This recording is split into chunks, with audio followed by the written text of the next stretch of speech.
দেখুন ভিসিদের vice চ্যান্সেলরকে time দেওয়া হয়েছিল 4টে বন্ধ করা, 4টে পড়ার পরে কি হবে সেটাতে আমাদের গতকাল যে আপনাদের ছাড়া অন্যান্য যে নিউজ চ্যানেল আছে সেখান থেকে আপনাদেরকে জানানো হবে যে এরপরে পরবর্তী পদক্ষেপটা কি হবে, কারণ যারা রিপ্রেজেন্টেটিভ যারা ছিল তারাই সেটা আর কি ভালো বলতে হবে, এটাই আমার ব্যক্তিগতভাবে এটাই মনে হয়। চেষ্টা করবো আরো কয়েকজনের সঙ্গে। মূলত 4টে তো বেজে গিয়েছে, চিকিৎসাধীন হাসপাতালে উপাচার্য, আপনাদের তরফে আপনারা পরবর্তী পদক্ষেপ কি ভাবছেন? দেখুন, আমাদের ডেডলাইন পেছানোর কোনো মানে নেই, কারণ আমাদের একসাথে জেলে একসাথে মৃত্যুর সাথে লড়াই করছে এবং একাধিক ছাত্রদের নামে মিথ্যে মামলায় এফআইআর চলছে। এরকমেরই জায়গা থেকে আমাদের পেছানোর কোনো জায়গা নেই। আমরা এটা স্পষ্টভাবে বলছি যে ভিসি স্যারের সেই দিন থেকে ভূমিকা যথেষ্ট নক্কারজনক, লজ্জাজনক। সে প্রথম দিন থেকে তার ছাত্রদের পাশে থাকতে পারেনি, সে বরঞ্চ বলেছে যে ইউনিভার্সিটিতে প্রয়োজনে এরম হলে তালা বন্ধ করে দেওয়া হোক।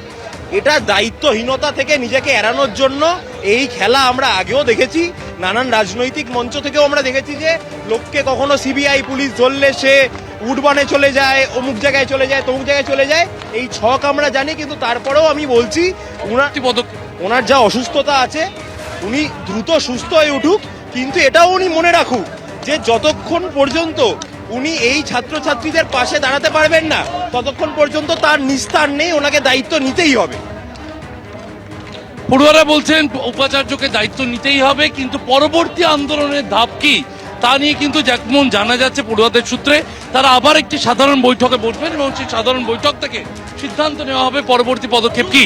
অন্তত শুভ্রজিৎ, আজকের এই যে প্রতীকী মিছিল চলছে ক্যাম্পাসের মধ্যে, এই প্রতীকী মিছিল কৌশিক যে ছবি তুলে ধরছে, তুমি দেখতে পাচ্ছ যে প্রতীকী মিছিল এবং ক্যাম্পাসে একেবারে অলিতে গলিতে সেই মিছিল করছেন পড়ুয়ারা, এবং সেই পড়ুয়াদের থেকে আমরা যেমনটা জানতে পাচ্ছি এরপর একটি সাধারণ বৈঠক হবে এবং তারপর আন্দোলনের পরবর্তী ধাপ কি হবে সে বিষয়ে সিদ্ধান্ত নেবেন পড়ুয়ারা। শুভ্রজিৎ, বেশ, শিবাশিস তুমি আমাদের সঙ্গে থাকো। এই মুহূর্তে পড়ুয়ারা মিছিল করছেন যাদবপুর বিশ্ববিদ্যালয়ের ক্যাম্পাসে, সেই ছবি আপনারা দেখলেন।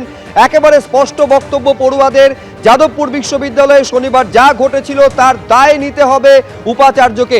এই মুহূর্তে উপাচার্য আপনারা জানেন হাসপাতালে তিনি চিকিৎসাধীন রয়েছেন। তার যে রক্তচাপ হঠাৎ করে বেড়ে যাওয়ায় এই মুহূর্তে আরএন টেগর হাসপাতালে তাকে ভর্তি করা হয়েছে। তিনি যখন বাড়ি থেকে বেরোচ্ছেন, তার স্ত্রী যখন তাকে বাড়ি থেকে বের করে নিয়ে হাসপাতালের দিকে নিয়ে যাচ্ছেন, ঠিক কীরকম তার শারীরিক পরিস্থিতি তখন তিনি কি বললেন, অর্থাৎ যাদবপুর বিশ্ববিদ্যালয়ের উপাচার্যের স্ত্রী তিনি কি বলছেন আমি রাখবো এখানে আপনাদের সামনে।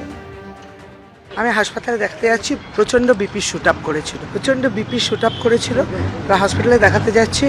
এবার যারা ওখানে যা ডক্টররা অ্যাডভাইস দেবে, ওনাকে একটা নিউরোলজিস্ট চেক আপ করাবো, কার্ডিওলজিস্ট চেক আপ করাবো, এবং ডক্টর বিশ্বাস তো থাকবেন। আমি আমার হাসপাতালেই নিয়ে যাচ্ছি। হ্যাঁ,